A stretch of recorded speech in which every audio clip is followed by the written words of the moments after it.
এই দেখো বন্ধুরা, আমি এই চালটা 1 চামচ চাল সারা রাত ভিজিয়ে রেখেছিলাম, আর 1-1.5 চামচ মেথি। কেমন ফুলে গেছে দেখো মেথিটা, দেখো। এবার এই দুটো আমি জলের সাথে ভালো করে ফুটিয়ে নেব। কড়াই বসিয়েছি। এবার এইটাতে আমি দেবো ওই মেথি ভিজে আর চাল ভিজে জলটাই দিতে হবে বন্ধুরা। 1 গ্লাস দিলাম।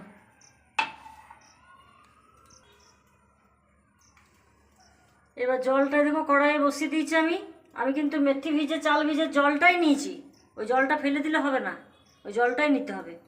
এবার দিয়ে দেবো আমি এই ভেজানো চালটা, ভেজানো চালটা, আর এই দেখো ভেজানো মেথিটা। এবার এটা ফুটবে।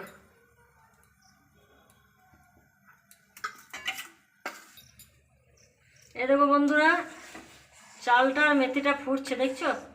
গ্যাসটা কিন্তু সবসময় সিমে থাকবে, গ্যাস একদম বাড়াবে না, গ্যাসটা একদম সিম করে রাখতে হবে।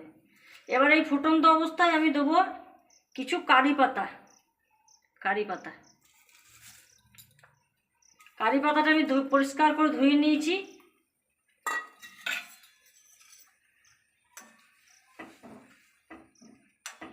এবার কারি পাতাটা শুধু এর সাথে ফোটাইতে হবে।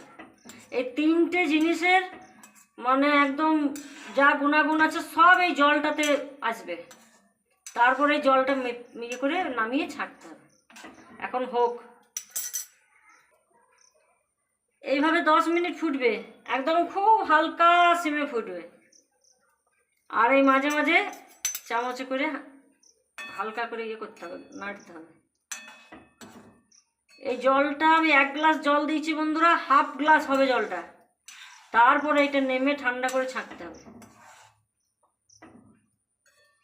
এটা চুল লম্বা করবে, চুল শাইনি করবে, চুলের গ্রোথ হবে, মানে চুল ওঠা বন্ধ করবে, মানে প্রচুর এর ইয়ে। বাজারে ওই কেমিক্যাল যুক্ত এই হেয়ার সিরামগুলো কিনে না লাগিয়ে এটা 7 দিন লাগিয়ে দেখো, এ দারুণ উপকার পাবে।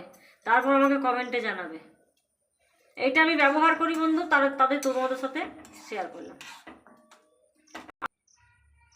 এ দেবো বন্ধুরা, আমার হেয়ার সিরাম রেডি। এবার নামিয়ে দেবো।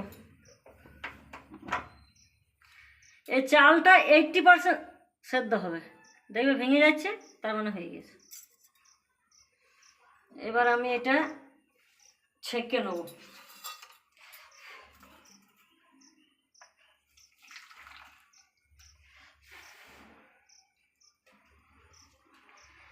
এবার এইটা বন্ধুরা ফেলে দেবে না, এইটা দরকার হলে তোমরা হেয়ার প্যাক লাগিয়ে দিতে পারো। এটাতে নারকেল তেল 2 চামচ দিয়ে আর একটা ডিম ফাটিয়ে একটুখানি অ্যালোভেরা জেল দিয়ে ভালো করে ফাটিয়ে যদি লাগিয়ে নাও, চুলে খুব ভালো উপকার দেবে। এটা কোনো জিনিসটাই ফেলার নয়, সব জিনিসগুলোই কাজে লাগবে। এই দেখো বন্ধুরা, আমার হেয়ার সিরাম রেডি। এবার এটা ঠান্ডা হলে এরকম একটা স্প্রে বটলে ঢেলে দেবে। এরকম, আমার কাছে স্প্রে বটল নেই, আমার কাছে ওই হ্যান্ড ওয়াশের ইয়ে ছিল, ওইটাই আমি এটাতে ঢেলে রেখে এবার চুলে এইভাবে নিলেই হবে। ওই শ্যাম্পু করার পর নেবে এটা। শ্যাম্পু করার পর চুলটা হালকা ভিজে থাকবে, সেই সময় ওই মানে চুলটা ফাঁক করে স্ক্যাল্পে এভাবে স্প্রে করতে হবে। আর হালকা হালকা করে ম্যাসেজ করতে হবে, হালকা হালকা করে, মানে যেখানেই দেবে বন্ধুরা হালকা হালকা করে ঘষে দেবে। তাহলে আসি বন্ধুরা, তাহলে আজকের মতো আসি, আবার আরেকটা ভিডিও নিয়ে হাজির হব। ততক্ষণ টাটা।